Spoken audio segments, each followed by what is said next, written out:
Hello साथियों, नमस्कार। कैसे हैं आप सभी? उम्मीद करते हैं एकदम शानदार, जिंदाबाद, जबरदस्त होंगे और बेहतर तरीके से तैयारी कर रहे होंगे।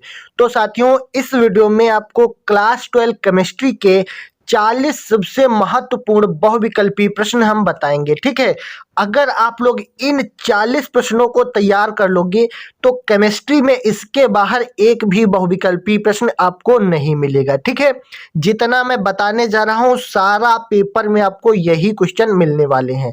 तो चलिए वीडियो को स्टार्ट करते हैं। चैनल पर पहली बार आए हो तो सब्सक्राइब कर लीजिएगा और दोस्तों में भी शेयर कर दीजिएगा। ठीक है, अगर आप ये 40 प्रश्न तैयार करते हो तो 7 मार्च को बिल्कुल सेम टू सेम यही क्वेश्चन मिलने वाले हैं। हम आपको पूरी 95% की तैयारी करवा देंगे, बस आपको चैनल को सब्सक्राइब करके रख लेना है। तो चलिए स्टार्ट करते हैं। सबसे पहला यहाँ पर हमको क्वेश्चन दिया गया है, आसुत या शुद्ध जल की मोलरता कितनी होती है? बहुविकल्पी प्रश्न है, ध्यान से समझिएगा। आसुत या शुद्ध जल की मोलरता कितनी होती है? तो आप बताएंगे 55.56 मोल होती है। ठीक है, ऑप्शन नंबर सेकंड सही आंसर हो जाएगा। ठीक है, तो आसुत या शुद्ध जल की मोलरता कितनी होती है? तो आप बताएंगे 55.56 मोल होती है। ठीक है, उसके बाद में अगला क्वेश्चन दिया गया है, सर्वाधिक क्वथनांक प्रदर्शित करने वाला जलीय विलयन है। ध्यान से समझिएगा, इस वीडियो को अंत तक देखना ताकि पूरी तैयारी आपकी हो सके।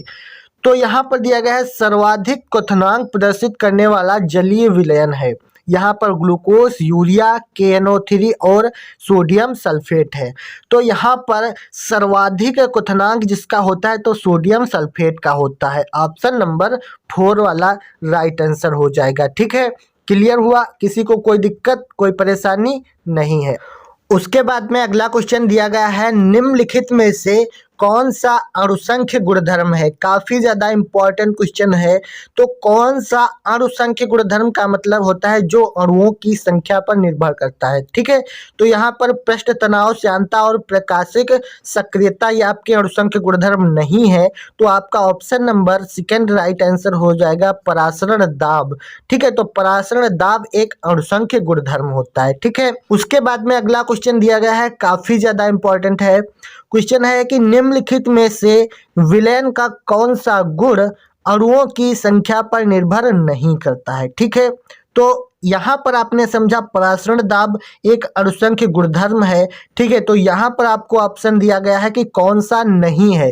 तो वाष्प दाब, अवनमन, हिमांक अवनमन और परासरण दाब ये तीनों अणुओं की संख्या पर निर्भर करते हैं। तो यहाँ पर आपका राइट आंसर हो जाएगा पृष्ठ तनाव। ठीक है, ऑप्शन नंबर 4 पृष्ठ तनाव जो होता है वो अणुओं की संख्या पर निर्भर नहीं करता है। ठीक है, क्लियर हुआ? बात यहाँ तक समझ में आ गई?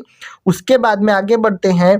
तो आप लोग वीडियो को अंत तक देखिएगा। ठीक है, पहले बहुविकल्पी प्रश्न समझाएंगे, उसके बाद में आगे बहुत सारे इंपॉर्टेंट क्वेश्चनों को डिस्कस करने वाले हैं। चलिए अगला क्वेश्चन देखते हैं कि किसी भी इलेक्ट्रोड का इलेक्ट्रोड विभव निर्भर करता है। किसी भी इलेक्ट्रोड का इलेक्ट्रोड विभव निर्भर करता है, मतलब किस चीज पर निर्भर करता है? ऑप्शन है धातु की प्रकृति पर, विलयन के ताप पर, विलयन की मोलरता पर या इन सभी पर।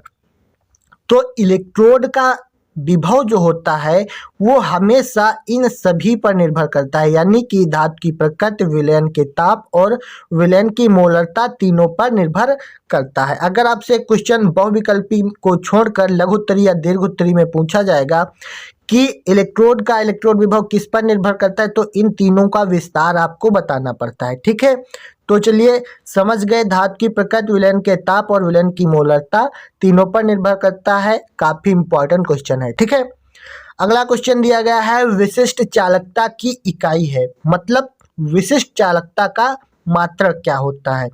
ऑप्शन है सेंटीमीटर की पावर -2 ओम इनवर्स, दूसरा है सेंटीमीटर इनवर्स ओम इनवर्स, या फिर सेंटीमीटर ओम इनवर्स तुल्यांक इनवर्स, या फिर सेंटीमीटर की पावर -2 ओम।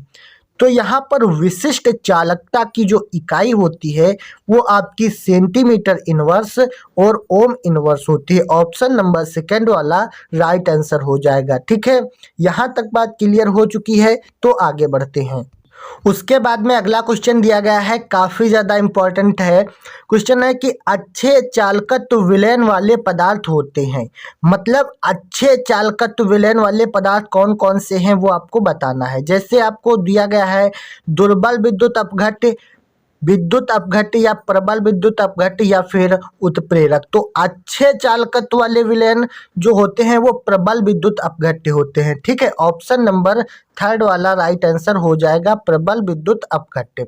तो आपको क्लियर हुआ अच्छे चालकत्व विलयन वाले पदार्थ कौन है, तो आप बताएंगे प्रबल विद्युत अपघट्य होते हैं अच्छे चालकत्व वाले विलयन। ठीक है, क्लियर है। अगला क्वेश्चन दिया गया है, काफी ज्यादा इंपॉर्टेंट है।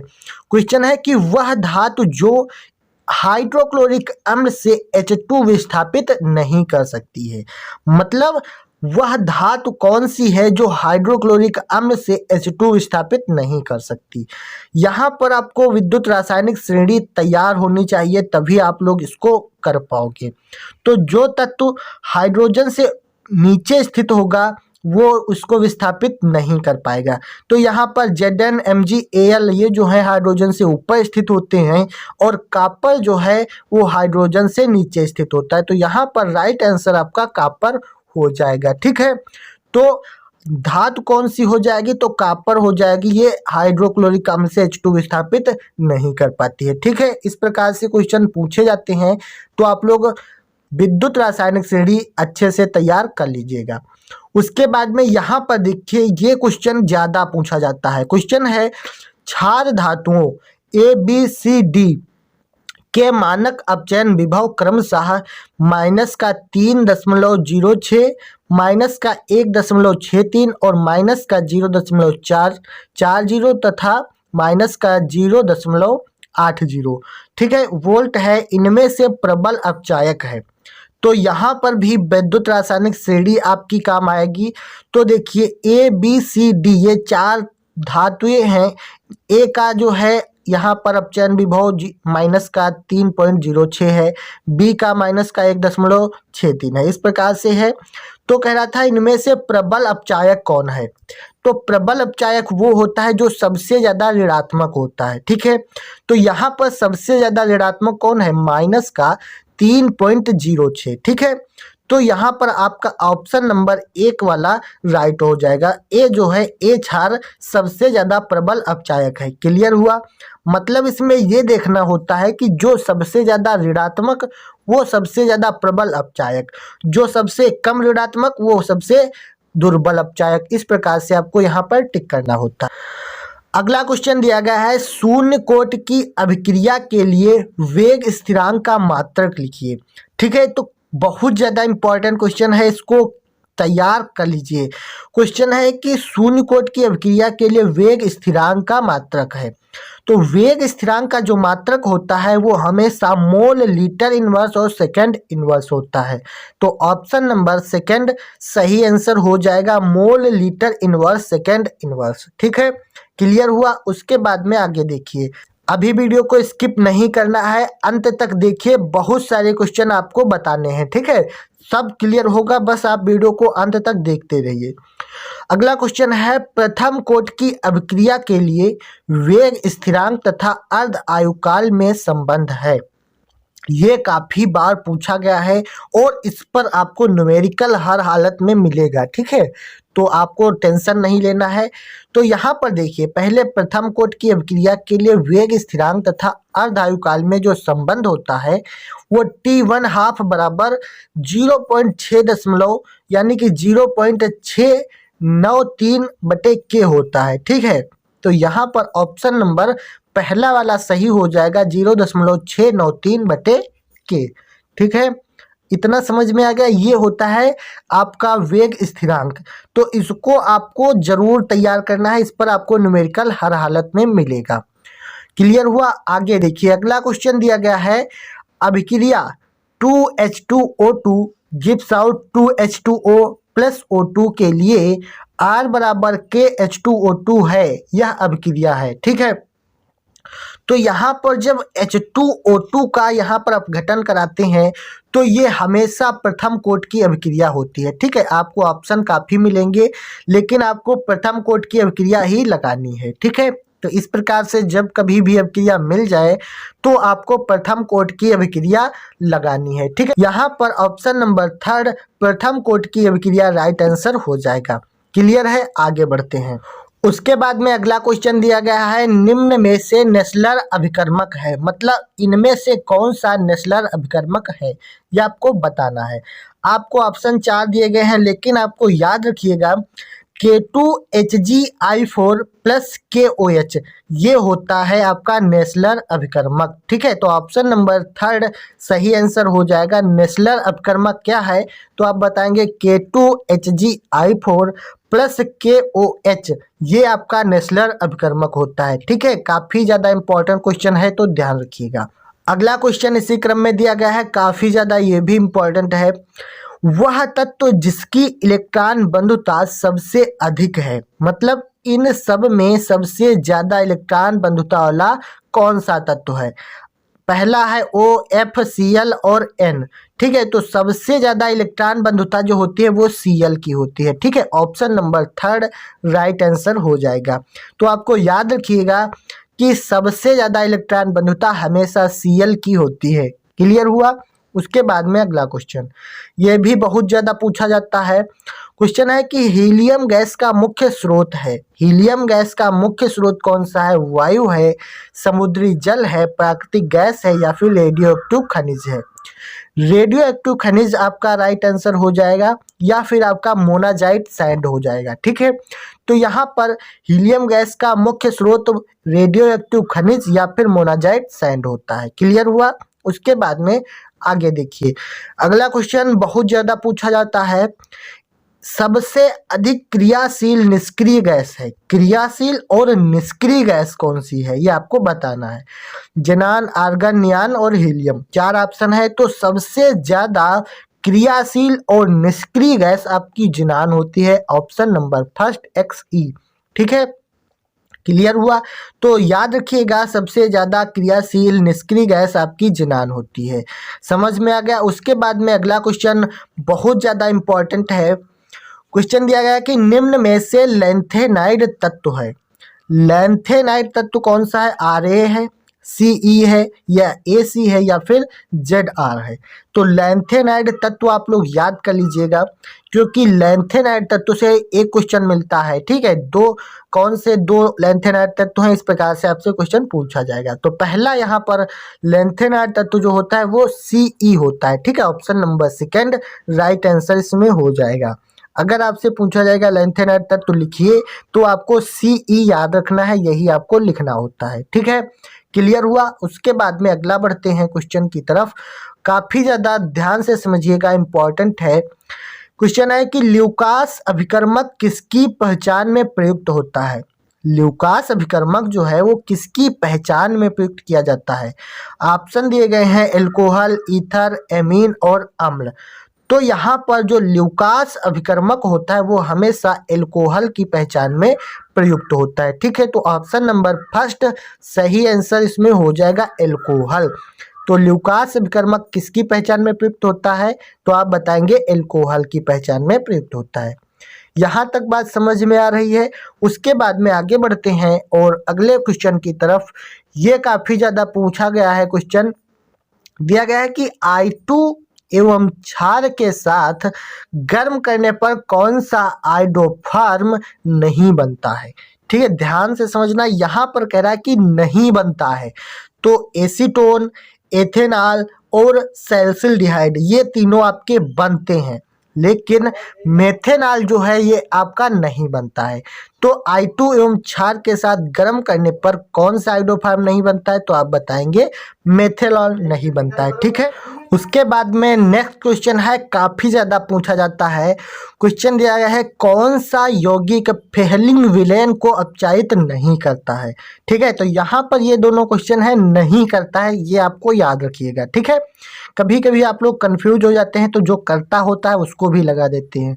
तो यहाँ पर आपको नहीं करता है ये आपको बताना है, कौन सा नहीं करता है।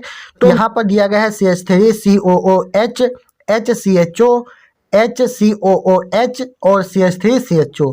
तो यहाँ पर फेलिंग विलेन को कौन सा अपचायित नहीं करता है, तो एसिटिक अम्ल यानी CH3COOH नहीं करता है। तो ऑप्शन नंबर पहला वाला सही आंसर हो जाएगा। ठीक है, तो इन चीज़ों को याद रखिएगा। तो यहाँ पर कह रहा था फेलिंग विलेन को अपचायित नहीं करता है, तो आप बताएंगे CH3COOH। ठीक है, उसके बाद में अगला क्वेश्चन दिया गया है फार्मेलिन जलीय विलेन है। मतलब फार्मेलिन जो है वो किसका जलीय विलेन है? ऑप्शन है फार्मेल्डिहाइड का, फ्लोरीन्स का, फार्मिक अम्ल का या फिर सैलिसिलडिहाइड का। तो फार्मेलिन जो होता है वो फार्मेल्डिहाइड का जलीय विलेन होता है। ऑप्शन नंबर फर्स्ट सही आंसर हो जाएगा। फार्मेलिन जलीय विलेन किसका है? तो आप बताएंगे फार्मेल्डिहाइड का होता है। ठीक है, तो यहाँ तक क्लियर हुआ। तो अगला क्वेश्चन है रोजेनमुंड अपचयन से प्राप्त होता है। काफ़ी ज़्यादा इंपॉर्टेंट क्वेश्चन है, ध्यान से समझिएगा। तो रोजेनमुंड अपचयन से क्या प्राप्त होगा? पहला ऑप्शन है एल्डिहाइड, दूसरा है ईथर, तीसरा है हाइड्रोकार्बन। तो यहाँ पर रोजेनमुंड अपचयन से आपको एल्डिहाइड प्राप्त होता है। ठीक है, ऑप्शन नंबर फर्स्ट इसमें भी सही हो जाएगा। ठीक है, रोजेनमुंड अपचयन से एल्डिहाइड प्राप्त होता है। क्लियर हुआ? यहाँ तक किसी को कोई दिक्कत, कोई समस्या नहीं है। आगे बढ़ते हैं। अगला क्वेश्चन बहुत ज़्यादा पूछा जाता है, प्राथमिक एमिनो के परीक्षण में प्रयुक्त होने वाली अभिक्रिया। ठीक है, तो प्राथमिक एमिनो के परीक्षण में जो है कार्बिल एमीन अभिक्रिया प्रयुक्त होती है। ठीक है, तो ये option number third right answer हो जाएगा।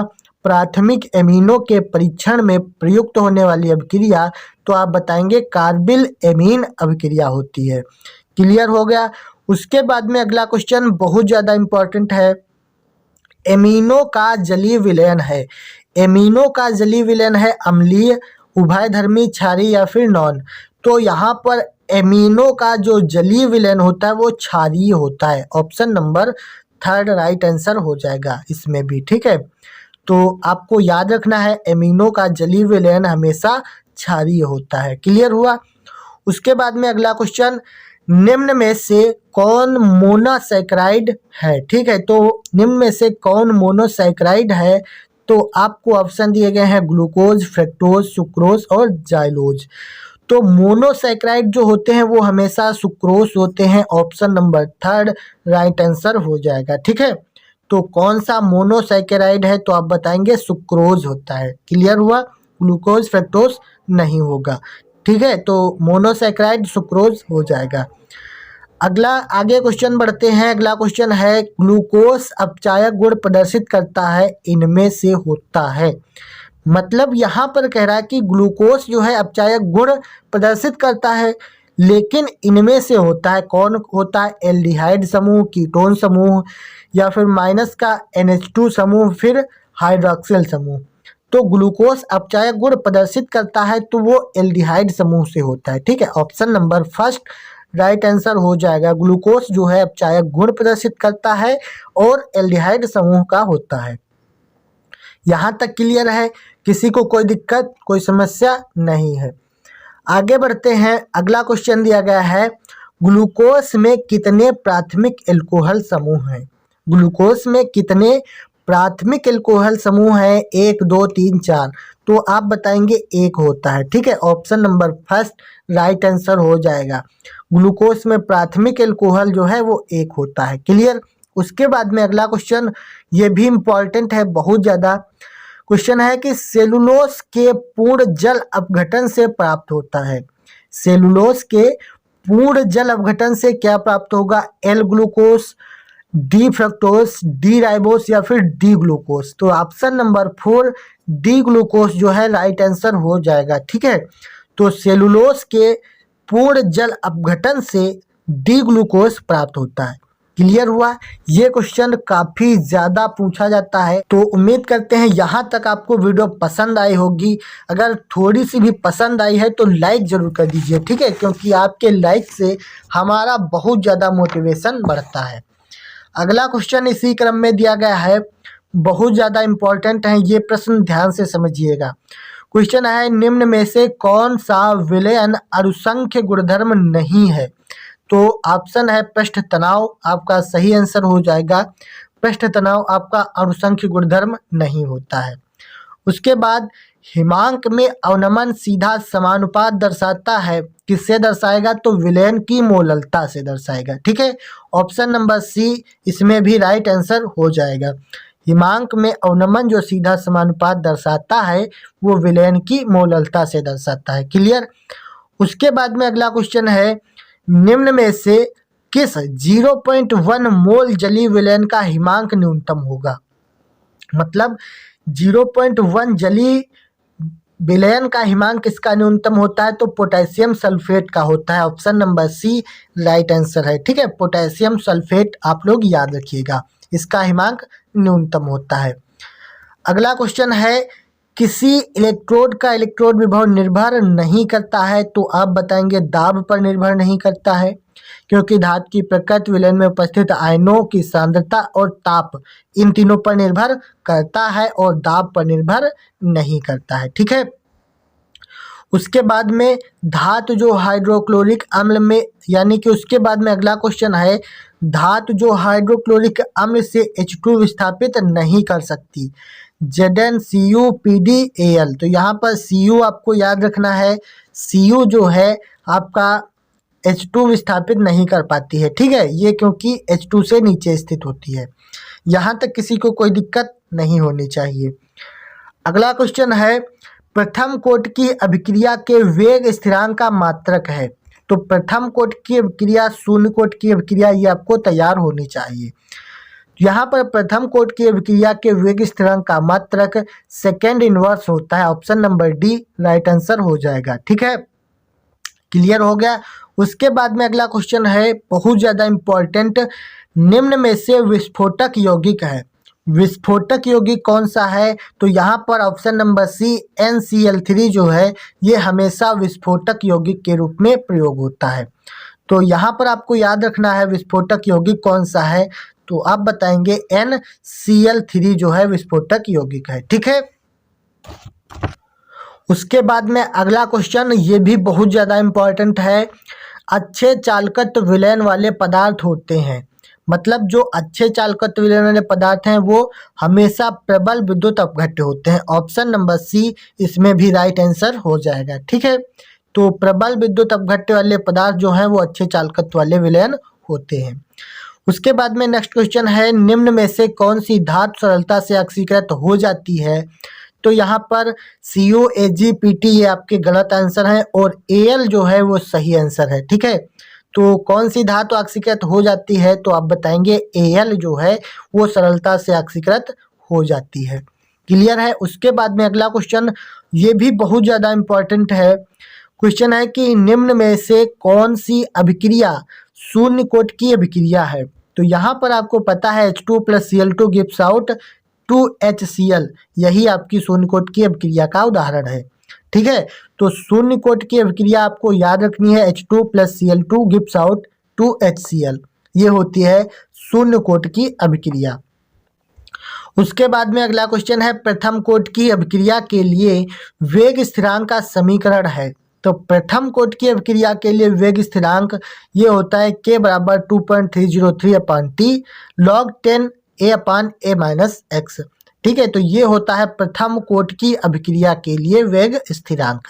तो उम्मीद करते हैं ये सारे क्वेश्चन आपको बेहद पसंद आए होंगे और वीडियो में अगर यहाँ तक बने हो तो आपने अभी तक 40 महत्वपूर्ण बहुविकल्पीय प्रश्न तैयार कर लिए हैं।